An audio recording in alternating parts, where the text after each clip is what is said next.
இந்த வருட இந்த இந்த குறிப்பிட்ட டிசம்பர் மாசம் நான் நிறைய தேவ பிள்ளைகளை சந்திக்கும் பொழுது, பிஸ்னஸ் மேனா இருக்கட்டும் அல்லது சாதாரண நிலைமையிலே வாழக்கூடிய குடும்ப தலைவர்களாக இருக்கட்டும் அல்லது வேலைக்கு போகக்கூடிய தம்பிமார்களாக இருக்கட்டும், சகோதரிகளாக இருக்கட்டும், எல்லார் இடத்துலையும் நான் பார்க்கக்கூடிய ஒரு முக்கியமான விஷயம், தேவ பிள்ளைகள் மட்டும் இல்லை, உலகத்திலையும் சரி, என்ன தெரியுமா?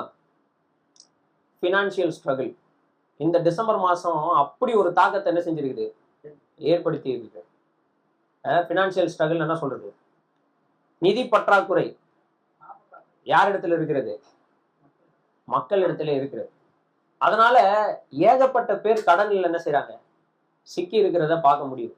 ஏகப்பட்ட பேர் பண பிரச்சனையில மாட்டிக்கொண்டு இருக்கிறத பார்க்க முடியும். பொதுவா நம்ம இந்த சபையில இந்த டாபிக் என்ன செய்யறது இல்லை, பேசுறது இல்லை, சரிங்களா? ஆனா தேவன் ஒரு சில விஷயங்களை இன்றைக்கு உங்களுக்கு முன்பதாக பேசும்படி என்னை ஏவினார். அதனால நான் இன்னைக்கு சில விஷயங்கள் முன்பதாக என்ன செய்யறேன், வைக்க போகிறேன், சரிங்களா? அநேக முறை குடும்ப தலைவர்களாக இருக்கிறவர்கள் அல்லது குடும்ப தலைவர்களாக இல்லாவிட்டாலும் குடும்ப தேவைகளை சந்திக்கிற மாதிரி வேலைக்கு போகக்கூடியவர்கள், வியாபாரம் செய்கிறவர்கள், தொழிலில் ஈடுபடுகிறவர்களுக்கு ஒரு பெரிய கவலை அவர்களுடைய இருதயத்துக்குள்ள எப்பவுமே என்ன செய்து கொண்டே இருக்கும், இருந்து கொண்டே இருக்கும், எப்பவுமே இருந்து கொண்டே இருக்கும். அதை பெருசா அவங்க என்ன செய்ய மாட்டாங்கன்னா, வெளியில ஷேர் பண்ணிக்க மாட்டாங்க, பெருசா வெளியில சொல்லிக் கொள்ள மாட்டார்கள், இல்லையா? ரொம்ப கடினமாக உழைப்போம், ரொம்ப கடினமா என்ன செய்வோம், உழைப்போம். ஏதாவது ஒரு விஷயத்துல எப்படியாவது நம்முடைய குடும்பத்திற்கு, நம் பிள்ளைகளுக்கு சரியான சாப்பாடு கொடுத்துட முடியாதா, நம்முடைய தேவைகளை சந்தித்துக் கொள்ள முடியாதா, நம்முடைய வீட்டில் இருக்கக்கூடிய தேவைகளுக்கு ஏற்ற பணத்தை எப்படியாவது சம்பாதித்துக் கொள்ள முடியாதா, நம்முடைய தேவைகளை அட்லீஸ்ட் நீட்ஸை மட்டும் ஃபுல்ஃபில் பண்ற அளவுக்கு நம்மளால சம்பாதிக்க முடியாதா என்று கவலை இருக்கக்கூடியவர்கள் என்ன செய்வார்கள், இருப்போம். வெளில பெருசா சொல்லிக்க மாட்டோம். ரொம்ப சின்சியரா உழைப்பார்கள். தூக்கத்தை எல்லாம் என்ன செய்வார்கள், இழப்பார்கள். அவங்களால முடிந்த பெஸ்ட என்ன செய்வாங்க, போடுவார்கள். ஆனால் இன்கம் மட்டும் என்ன செய்யாது, சம்பாத்தியம் மட்டும் என்ன செய்யாது, வராது. இங்க அப்படி எத்தனை பேர் இருக்கிறீங்க? எல்லாரும் சம்பூர்ணமா சம்பாதிக்கிறீங்க போல. ஒரு கையும் கூட தூக்கல, இல்லையா?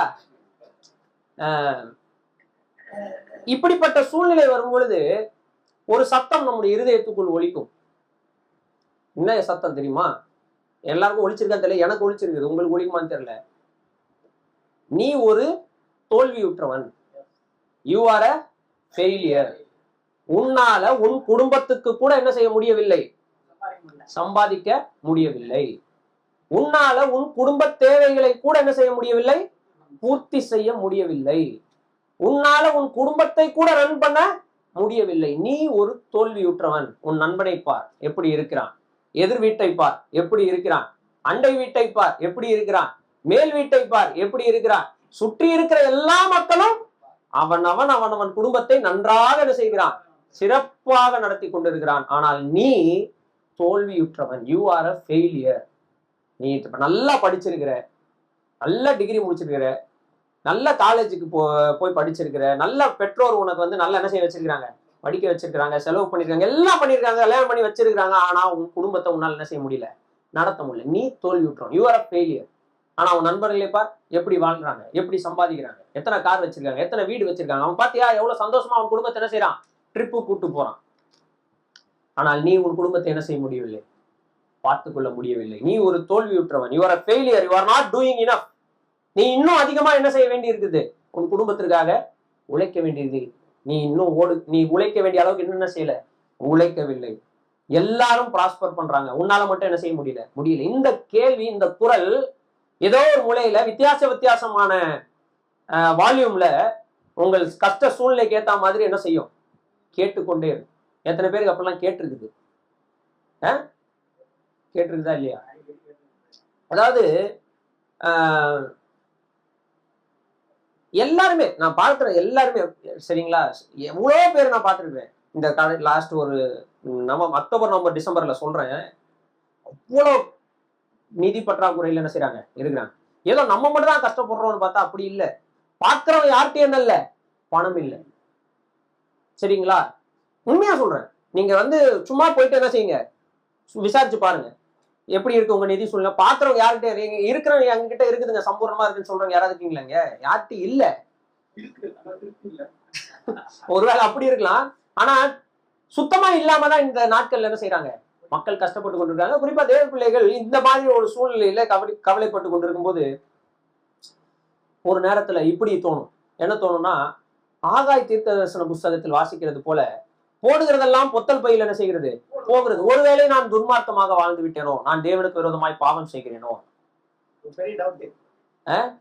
அல்லது நான் வந்து தேவனால் ஆசீர்வதிக்கப்பட முடியாத மாதிரி வாழ்றதுக்கு காரணம் நான் வந்து ஒருவேளை இப்படி ஒரு தரித்திர சூழ்நிலை எனக்கு வருவதற்கான காரணம் நான் கடவுளுக்கு பிடிக்காத எதையோ செய்து விட்டேனோ. அப்புறம் யோசனை ஒரு இல்லையே, நம்ம கர்த்தருக்கு முன்னதாக என்ன செய்யறோம், அவருக்கு விருப்பமானபடி செய்கிறோம், அவருக்கு விருப்பமானபடி ஓடுகிறோம், அவரை பிரியப்படுத்த நாடுகிறோம். ஆனாலும் என்ன செய்ய முடியல, நம்முடைய குடும்பத்தை நம்மளால நடத்த முடியல. அநேக முறை அழுகை, அநேக முறை கண்ணீர், வேதனைகள் விசுவாசிகளுடைய வாழ்க்கையில் என்ன செய்கிறது, சூழ்ந்து இருக்கிறது. இந்த அழுகுரல், இந்த கூக்குரல் நடுவிலே கேட்கக்கூடிய ஒரே சத்தம் என்ன சத்தம் தெரியுமா? நீ தோல்வியுற்றவன், நீ தோற்று போய்விட்டார், உன்னாலே உன் குடும்பத்தை என்ன செய்ய முடியவில்லை, நடத்தவில்லை. பிரியமானவர்களே, வேதாகமம் இதை குறித்து நிறைய விஷயங்கள் என்ன செய்கிறது, பேசுகிறது. கர்த்தருக்கு சித்தமானால் அடுத்த சில வாரங்கள் நான் செய்தி கொடுக்கும் பொழுது பரிசுத்த ஆவியானவருடைய ஏவுதல் இருந்தால் இந்த தலைப்புகளில் இருக்கக்கூடிய ஒரு சில விஷயங்களை உங்களோடு கூட நான் பகிர்ந்து கொள்ள முயற்சி செய்கிறேன். இந்த கேள்வி ரொம்ப நாளா அது ஒரு மாதிரி மனசுக்குள்ள ஓடிக்கொண்டே இருந்ததுனால வேதாகமத்தை தியானிக்கும் பொழுது கர்த்தர் கொடுத்த பதில்களை உங்களுக்கு முன்பதாக நான் வைக்க விரும்புகிறேன். வேதம் சற்று வித்தியாசமாக இதற்கு பதில் தருகிறது. பைபிள் இதற்கு சற்று வித்தியாசமாக பதில் தருகிறது. ஒவ்வொரு விஷயமா நம்ம பொறுமையா ஒரு வசனமாக நம்ம பார்க்கலாம், சூழ்நிலைகளாக பார்க்கலாம், எக்ஸாம்பிள்ஸ் எல்லாம் பார்க்கலாம். ஆனா முதல்ல நீங்க புரிந்து கொள்ள வேண்டும், financial struggle is not a sign of spiritual failure. ஆவிக்குரிய நிதி பற்றாக்குறை, பொருளாதார தோல்வி, நிதி பற்றாக்குறை கிறிஸ்தவ குடும்பங்கள்ல ஆவிக்குரிய வீழ்ச்சிக்கான அடையாளம் அல்ல. இதை நன்றாக நாம் என்ன செய்ய வேண்டும், புரிந்து கொள்ள வேண்டும். நீங்க கர்த்தருக்கு பிரியமில்லாமல் வாழ்வதனால கர்த்தர் உங்கள் அப்பத்துல கை வைக்கிறவர் அல்ல. நான் சொல்ல வர்றது புரியுதா இல்லையா?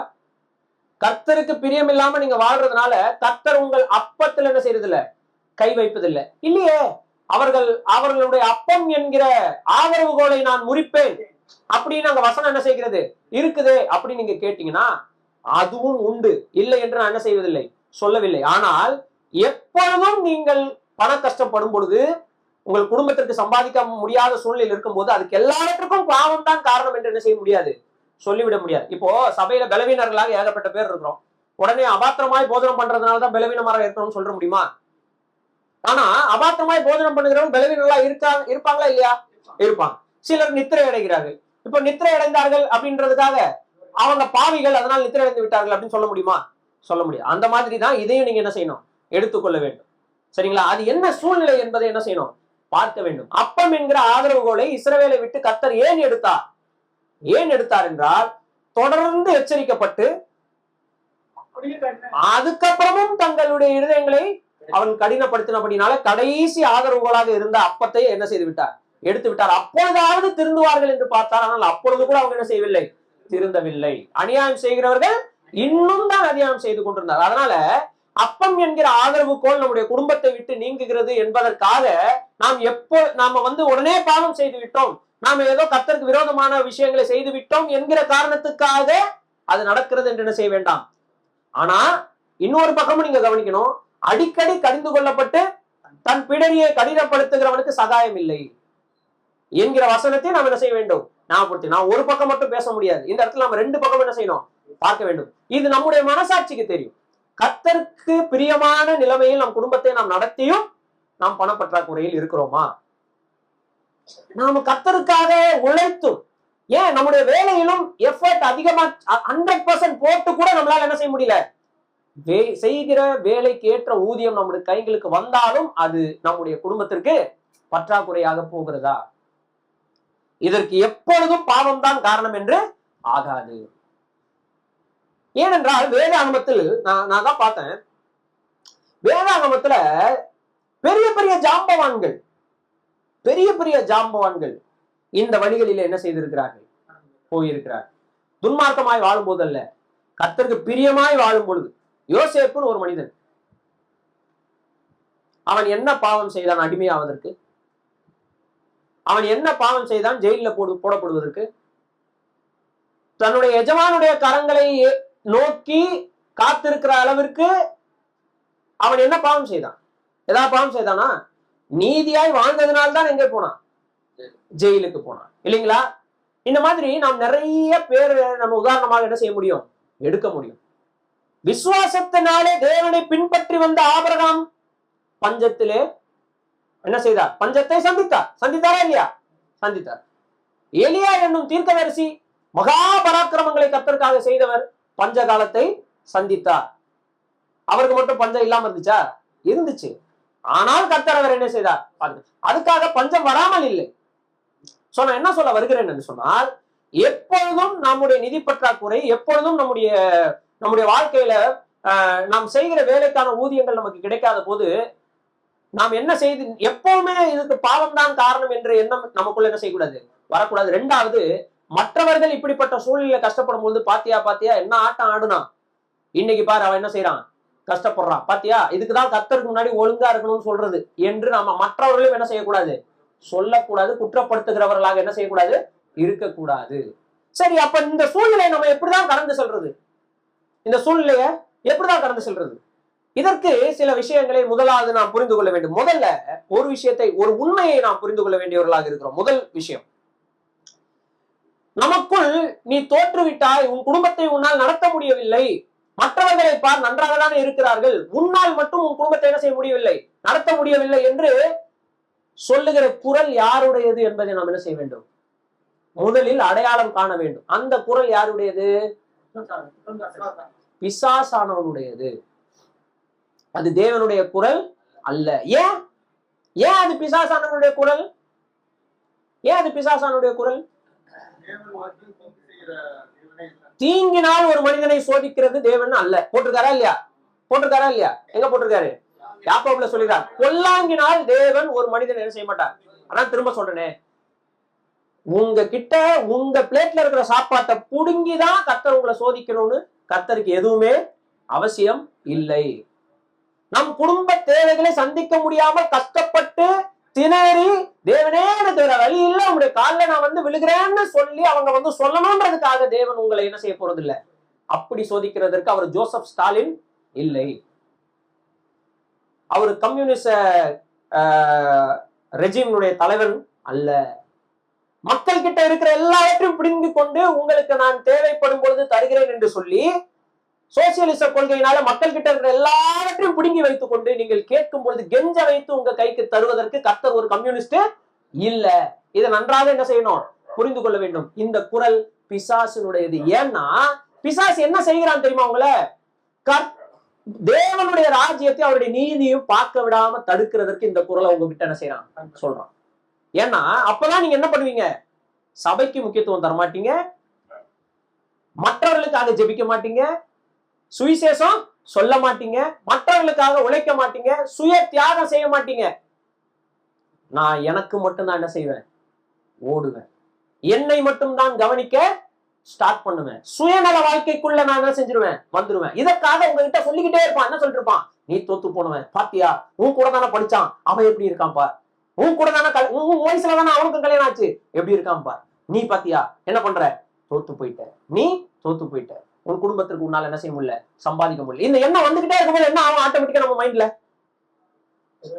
இனிமேட்டு நான் பாடுறா எப்படி சம்பாதிக்கிறேன் பாடுறான்னு சொல்லிட்டு நம்ம என்ன பண்ணுவோம்னா சபையை விட்டுருவோம், வேதாராய்ச்சிக்கு வரதை விட்டுருவோம், ஜெபத்துக்கு வரதை விட்டுருவோம், கர்த்தருடைய ஊழியங்கள்ல பங்கேற்க விட்டுருவோம், மற்றவர்களுக்காக ஜெபிக்கிறத விட்டுருவோம். மற்றவங்க மனசுல வரவே மாட்டாங்க. யார் மட்டும் தான் நமக்கு வருவாங்க?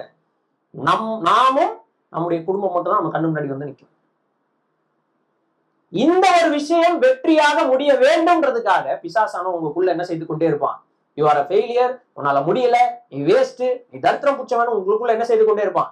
சொல்லி கொண்டே இருப்பான். குற்றம் சாட்டுகிறவன். கர்த்தரே பாத்தியா உன்னை கைவிட்டாருன்றான். கடைசியில உன்ன மாதிரிதானே அவங்களும் ஊழியம் செய்யறாங்க, அவங்க எல்லாம் பாத்தியா எப்படி இருக்காங்க, நீ பாத்தியா எவ்வளவு கஷ்டப்படுற அப்படின்னு சொல்லி கர்த்தரே உன்னை என்ன செய்து விட்டார்? கைவிட்டார் என்ற ஒரு ஒரு நிலைமைக்கு, உங்களுடைய டிப்ரெஷனுக்குள்ள உங்களை என்ன செய்வான், கொண்டு போவான். பிரியமானவர்களே, முதல் விஷயம் நீங்கள் புரிந்து கொள்ள வேண்டியது, financial struggle is not a sign of spiritual failure. நீங்கள் நிதி பற்றாக்குறை உடையவர்களாக இருக்கிறீங்கன்னா அது உங்கள் ஆவிக்குரிய வீழ்ச்சிக்கான அடையாளம் அல்ல. இதை நன்றாக என்ன செய்ய வேண்டும், புரிந்து கொள்ள வேண்டும். சரி, இதை எப்படிதான் இந்த சிச்சுவேஷன் நம்ம அணுகிறதுனா, ஃபர்ஸ்ட் விஷயம் நம்ம புரிந்து கொள்ள வேண்டியது, இதை எல்லாவற்றையும் யார் பார்க்கிறார்? தேவன் பார்க்கிறார். தேவன் நம்முடைய எல்லாவற்றையும் பார்க்கிறார். எதையும் பார்க்கிறார், இதையும் பார்க்கிறார். இந்த சூழ்நிலையும் தேவன் என்ன செய்கிறார், பார்க்கிறார். ஒரு சில வசனங்களை வாசிச்சுட்டு நம்ம இங்க வரலாம். முதல்ல எபிரேயருக்கு எழுதின நிருபம் 11ஆம் அதிகாரம் போலாம். நம்மை உற்சாகப்படுத்தும் வேதம் நம்மை என்ன செய்கிறது, உற்சாகப்படுத்துகிறது. எப்படி உற்சாகப்படுத்துது தெரியுமா? நாம் தனியாக இல்லை, நம்மை போல நிறைய பேர் ஏற்கனவே என்ன செய்திருக்கிறார்கள், வாழ்ந்திருக்கிறார்கள் என்று நமக்கு உதாரணங்களை காட்டி உற்சாகப்படுத்துகிறது. எப்படி?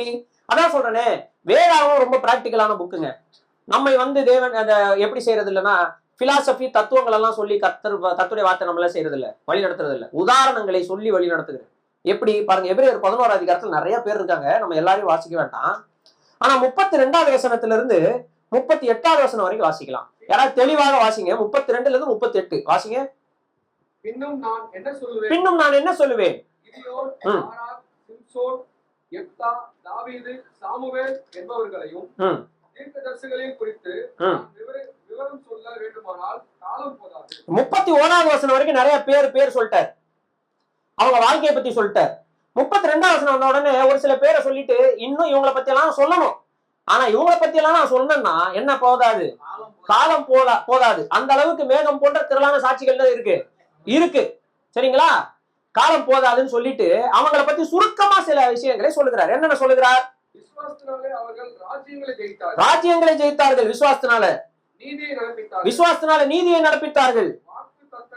விசுவாசத்தினாலே வாக்கு தத்தங்களை பெற்றார்கள்.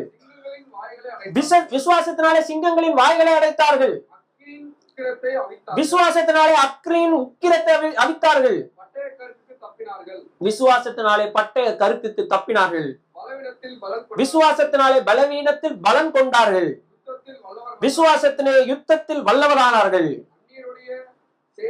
விசுவாசத்தினாலே அந்நியருடைய சேனைகளை கூட என்ன செய்தார்கள், முறியடித்தார்கள்.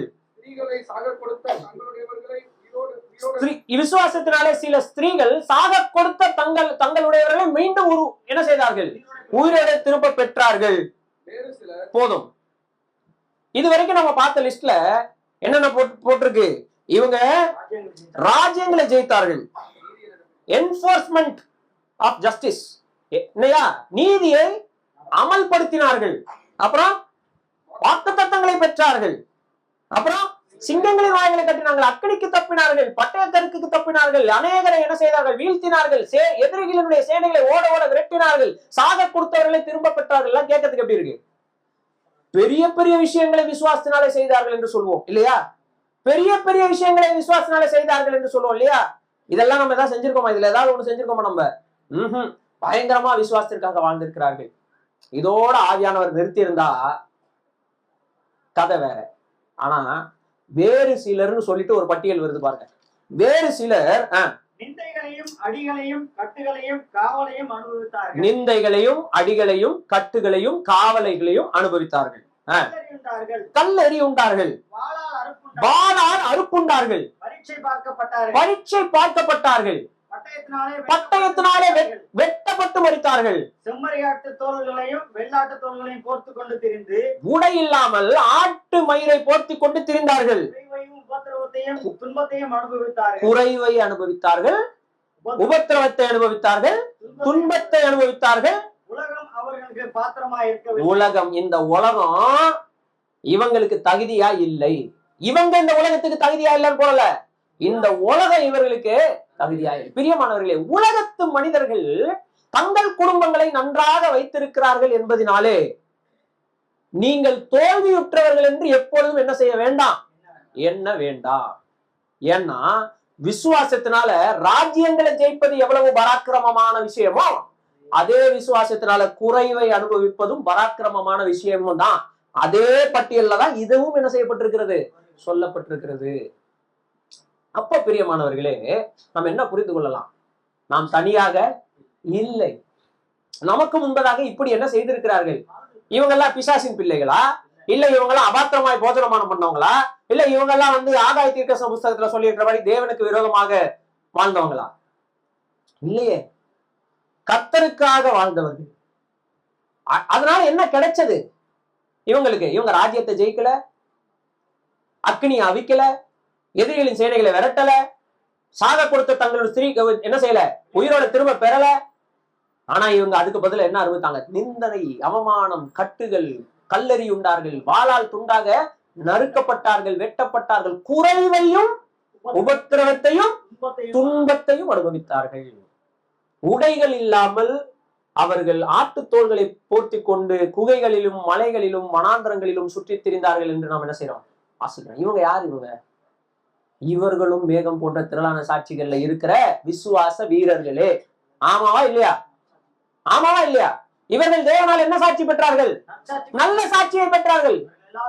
இவர்கள் எல்லாரும் விசுவாசத்தினால நல்ல சாட்சி பெற்றார்கள் என்று அங்க நாம என்ன செய்யறோம்? வாசிக்கிறோம். அப்ப பிரியமானவர்களே, நாம் பண கஷ்டத்தில் இருக்கும் பொழுது, குறைவை அனுபவித்துக் கொண்டிருக்கும் பொழுது நாம் என்ன செஞ்சிடக்கூடாது?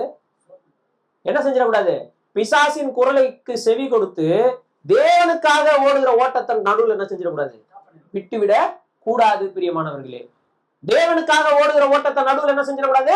விட்டுவிட கூடாது. அப்ப தேவன் நம்ம என்ன செய்து கொண்டிருக்கிறார்? பார்த்து கொண்டிருக்கிறார். தேவன் நம்மை பார்த்து கொண்டு. ஒரு வசனம் பாருங்க, சங்கீதத்துல அருமையாக இருக்கும். 34ஆம் சங்கீதம் 15வது வசனம் வாசிங்க.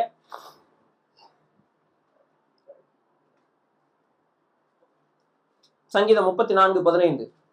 அப்படியே 34:15. கர்த்தருடைய கண்கள் நீதிமான்கள் மேல் நோக்கமாய் இருக்கிறது. அவருடைய செவிகள் அவர்களுடைய கூக்குரலுக்கு, அந்த இடத்துல கூப்பிடுதலுக்கு என்ன போடணும்? ஆக்சுவலி இங்கிலீஷ்ல போட்டது கிரைஸ் அப்படின்னா கூக்குரலுக்கு என்ன செய்கிறது? திறந்து இருக்கிறது. அப்ப கர்த்தருடைய கண்கள் நீதிமான்கள் மேல் என்னவா இருக்கிறது? நோக்கமா இருக்கிறதுனா கர்த்தர் எதையும் பார்க்கிறார். உங்கள் குறைவுகளையும் கர்த்தர் பார்த்து கொண்டுதான் இருக்கிறார். உங்கள் குறைவுகளையும் பார்த்து கொண்டுதான், கேரக்டர் குறைவுகளையும் பார்த்து கொண்டிருக்கிறார், பினான்சியல் குறைவையும் பார்த்து கொண்டிருக்கிறார்.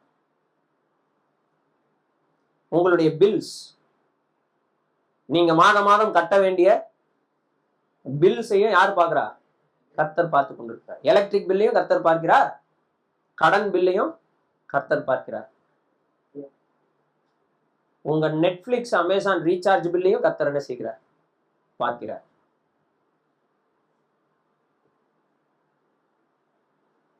கர்த்தருடைய கண்கள் நீதிமான்கள் மேல் நோக்கமாயிருக்கு.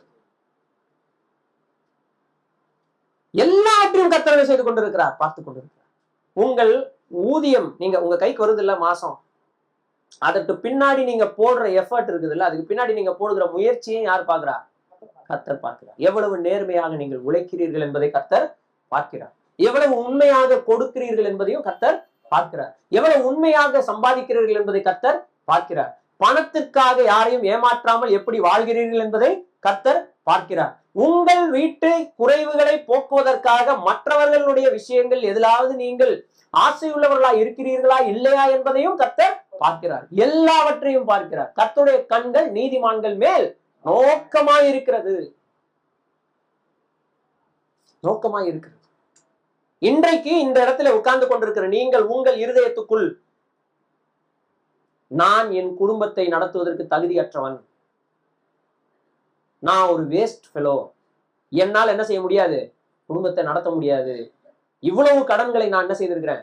வாங்கி வச்சிருக்கிறேனே, நான் தோல்வி விடுகிறவன், முடியாது என்னால் என்று நினைக்கிறவர்கள் யாராவது இங்க இருப்பீங்கன்னா, உங்கள் மனதில் ஆழமாக நீங்கள் சொல்லிக் கொள்ளுங்கள், கர்த்தர் என்னை பார்க்கிறார். நீங்கள் நீதிமானா இருக்கிறீங்களா?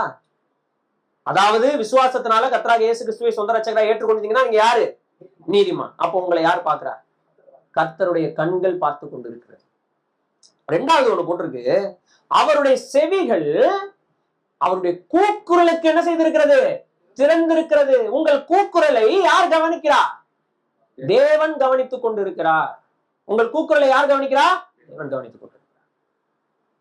நீதியின் நிமித்தம் துன்பப்பட்டு சிறைச்சாலையின் அடியில தள்ளப்பட்ட யோசேப்பினுடைய கூக்குரலை யார் கேட்டுக்கொண்டிருந்தார்?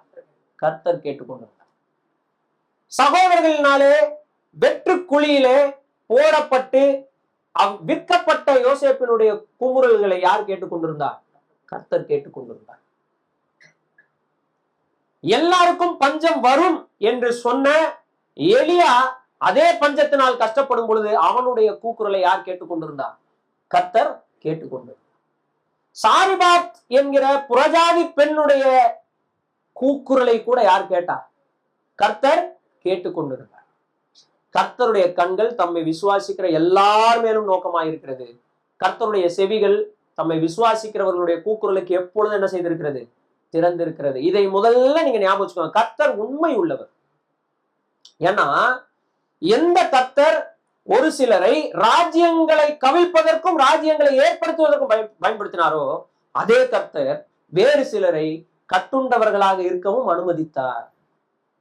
குறைவுகளோடு வாழ்வதற்கும் அனுமதித்தார். எல்லாரும் சிங்காசனத்தில் என்ன செய்யப்படல? உயர்த்தப்படல. வாளால் துண்டாக வகுக்கப்பட்டவர்கள் இருந்தார்கள். எல்லாரும் தீக்குள்ள போகும் பொழுது அனனியா மிசாவேல் அசரியாவை போல தப்பிக்கவில்லை. அநேகர் தீக்குள் போய் தீக்கு இரையாகி என்ன செய்திருக்கிறார்கள்? மரித்து போனவர்களின் கூட்டம் அவர்களை விட அதிகம்.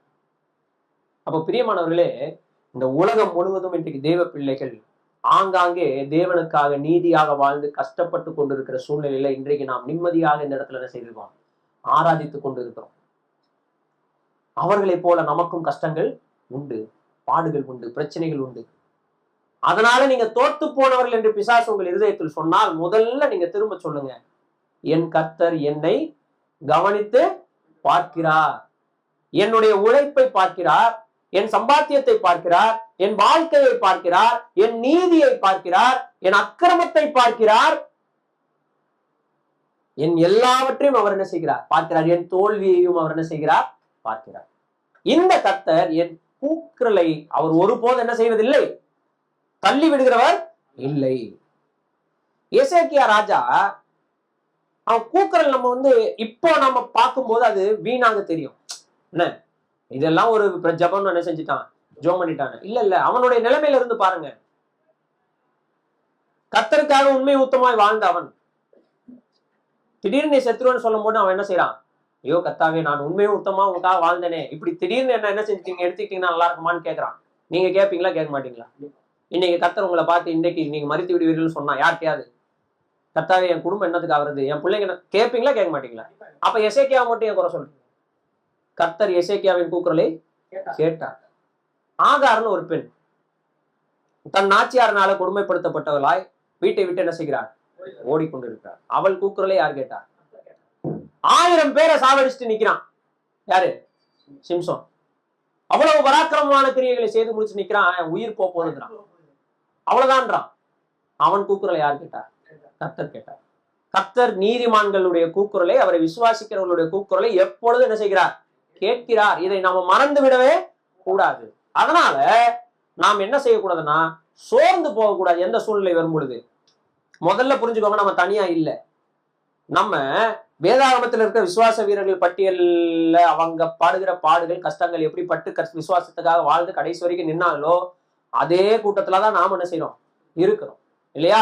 அவங்க வாழ்க்கையை பிரமிப்பாய் பார்க்கிறோமே, அந்த பிரமிப்புள்ள வாழ்க்கையை நாளைக்கு உங்கள் வரலாறு சொல்லும் இல்லையா? தேவனுக்காக இந்த சகோதரன் என்ன செய்தார்? வாழ்ந்தார்.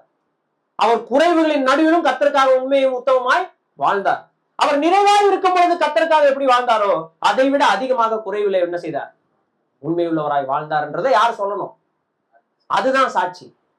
அதனாலதான் இப்ப நம்ம எபிரேயர் 11 எடுத்து வாசிக்கும் பொழுது நம்ம பிரமிப்படைகிறோம். அதாவது அந்த ராஜ்யங்களை கவிழ்த்ததுக்கு ஈக்குவலா இது என்ன செய்திருக்கிறது? போட்டிருக்கிறது. அக்கினிக்கு தப்புனதற்கு ஈக்குவலா அக்கினிக்கு இரையானது என்ன செஞ்சிருக்கு? போட்டிருக்கிறது. எதிரிகளின் சேனைகளை முறியடித்து ஓட விட்டவருக்கு ஈக்குவலா எதிரியின் சேனைகளால் வாளால் அறுக்கப்பட்டது என்ன செய்யப்பட்டிருக்கு? போட்டிருக்கு. இவர்களும் தேவ பிள்ளைகள் தான், அவங்களும் தேவ பிள்ளைகள். இதுவும் பராக்கிரமமான செயல் தான், அதுவும் பராக்கிரமமான செயல். பிரியமானவர்களே, அதனால நாம் என்ன செய்யணும் அப்படின்னு சொன்னா, தேவ பிள்ளைகள் தேவனை நோக்கி கதறுகிறதை தேவன் ஒருபோது என்ன செய்யறது இல்லை? தள்ளி விடுகிறவராக இல்லை.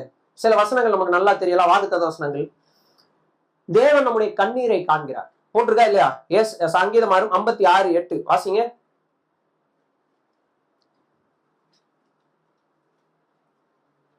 56:8 சங்கீதம். என் அலைச்சல்களை தேவரீர் எண்ணி இருக்கிறீர். என் கண்ணீரை உம்முடைய துருத்தியில் வையும். என் அலைச்சல்களை தேவரீர் எண்ணி இருக்கிறீர், என் கண்ணீரை உடைய துருத்தியில் வையும், அவைகள் உன் கணக்கில் அல்லவோ. அப்பனா என்ன அர்த்தம்? ஏற்கனவே நீ கணக்கு வச்சிருக்கிறீங்க, என்னுடைய கண்ணீருக்குரிய கணக்கு வச்சிருக்க.